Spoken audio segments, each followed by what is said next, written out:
ये कहानी है लाल चिड़िया और मीनू की। एक गांव में मीनू नाम की एक लड़की रहा करती थी, जिसको पंछी बहुत पसंद थे और उसे छोटी छोटी चिड़िया तो और भी ज़्यादा पसंद थी। मीनू के आंगन में एक नीम का पेड़ था, जिस पे बहुत सारे पंछी अपना घोंसला बना के रहा करते थे। मीनू सुबह सबसे पहले उठकर सारे पंछियों के लिए अपने आंगन में दाना डाला करती थी।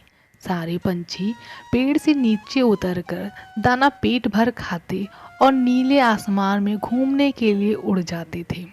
परंतु उन सभी पंछियों में एक लाल रंग की छोटी सी चिड़िया भी थी।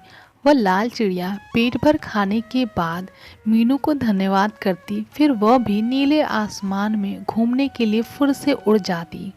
मीनू को वह लाल चिड़िया बहुत ही प्यारी और अच्छी लगती थी।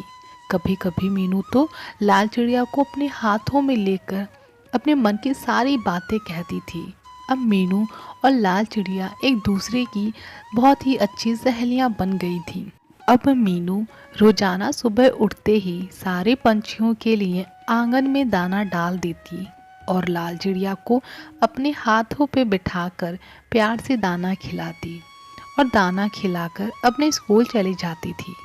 और स्कूल से आकर मीनू अपने आंगन में पेड़ के नीचे बैठकर शाम को पढ़ा करती थी और लाल चिड़िया भी मीनू के आसपास खेलती रहती थी। ये सिलसिला ऐसे ही चलता रहा। एक दिन मीनू आंगन में बैठकर पढ़ रही थी, तभी लाल चिड़िया खेलते खेलते अचानक से आंगन में पेड़ की डाल पर एक जगह बैठकर लगातार चूं चूं करके शोर करने लगी। लाल चिड़िया के शोर से मीनू को पढ़ाई करने में परेशानी होने लगी। तभी मीनू ने लाल चिड़िया को शांत होने को कहा कहा चुप हो जा, क्यों इतना शोर मचा रही है।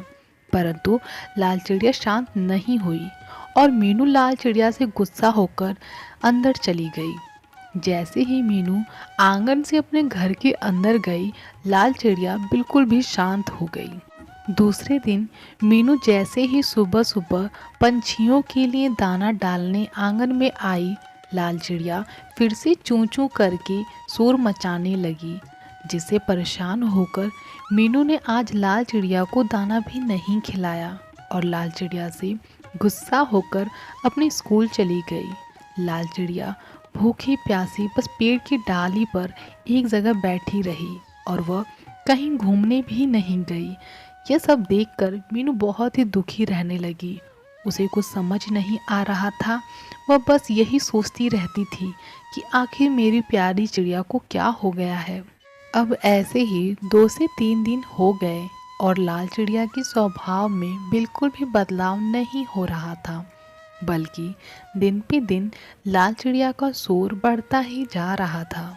एक दिन लाल चिड़िया ने तो हद ही कर दी। जैसे ही मीनू आंगन में पढ़ने के लिए आई, लाल चिड़िया रोज से और तेज चूं चूं करके शोर करने लगी। मीनू उसकी आवाज़ से परेशान होकर आंगन में पड़े कंकड़ को हाथ में लेकर जैसे ही लाल चिड़िया को मारने जा रही थी, तभी मीनू ने देखा कि एक काले रंग का जहरीला सांप मीनू की तरफ तेजी से बढ़ रहा है। मीनू सांप को देखकर डर गई और बचाओ बचाओ चिल्लाने लगी।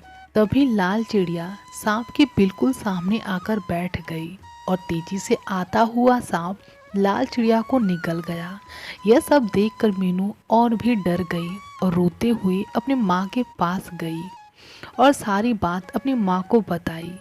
मीनू की माँ पड़ोस के कुछ लोगों को लेकर आंगन में आई और उस जहरीले काले सांप को पकड़वा कर बाहर जंगल में फिकवा दिया। मीनू को अब लाल चिड़िया के अचानक बदले स्वभाव के बारे में समझ आने लगा। लाल चिड़िया मुझे जहरीले सांप से बचाना चाहती थी और मुझे यही समझाने की कोशिश कर रही थी, पर मुझे कुछ भी समझ नहीं आया। आज मेरी लापरवाही की वजह से मेरी प्यारी लाल चिड़िया ने अपनी जान दे दी। मीनू बहुत दुखी हुई और खुद को कोसती रह गई। कहानी से सीख, हमें इस कहानी से यह सीख मिलती है कि अचानक से हमारे आसपास कोई बदलाव दिखाई दे तो उस पे विचार विमर्श अवश्य करना चाहिए। बदलाव हो सके कोई बड़े अनहोनी का संकेत हो सकता है। पूरी कहानी ध्यान से सुनने के लिए धन्यवाद। जय माता दी।